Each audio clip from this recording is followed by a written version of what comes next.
Dik Kruijthoff joins me now, and Dik, you're managing partner of Nova Farm in the Netherlands. You've just been talking to the forum along with other farmers about best practice examples and environmentally friendly precision farming. Can you give us a snapshot of what you have been talking about and what you told the forum today? Well, I told the forum today that this precision farming is helping us to spend less fertilizers, less chemicals, and to be very precisely in planting and sowing our seeds. And this helps us to have less possible pressure on the environment. That's one issue. The other issue is that we have a lot of flower strips around our fields, and we try to create a kind of biodiversity around the fields. How much has farming changed in your generation? How much do you think it will continue to change in order to be sustainable in the future? Well, it's incredible. I'm the 14th generation, and so my father is the 13th generation, and then I see as a child what happened on our farm then and what we can do now. Then technology and innovation brought us a lot.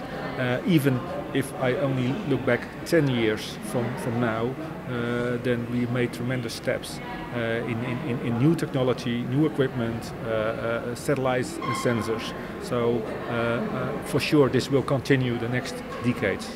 How important is investment? And I ask you slightly with a hat that you wore in a previous life as a banker. So understanding the way finance works, being able to have an infrastructure that allows the innovation that you require to flourish and grow and do it in an environmentally sustainable way.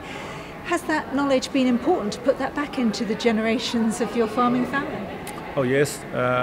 First of all, with my history in banking, I was able to look in the books of a lot of colleagues in horticulture. So you learn how to deal and to do good business.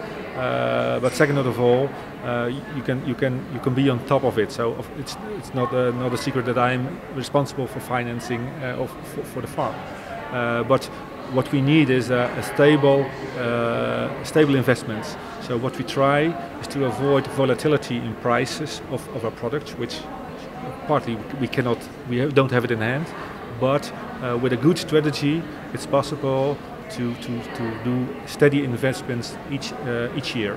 And sometimes you have to temper it, but it's quite steady, the investments we can do in innovation and new techniques.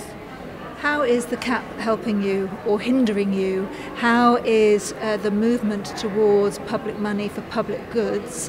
Is that the right direction? So subsidy is not linked to production, it's now not linked so much to land, it's actually linked to environmental impacts and enhancement. Yeah.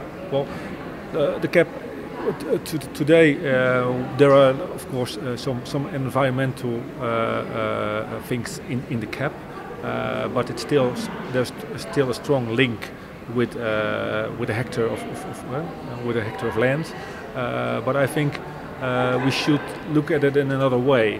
I think a farmer is the middleman between the consumer and the soil, and we should kind of reward the soil and see the farmer as a middleman. So we should reward the farmer for good practice with the soil, and we also should make it possible to measure this.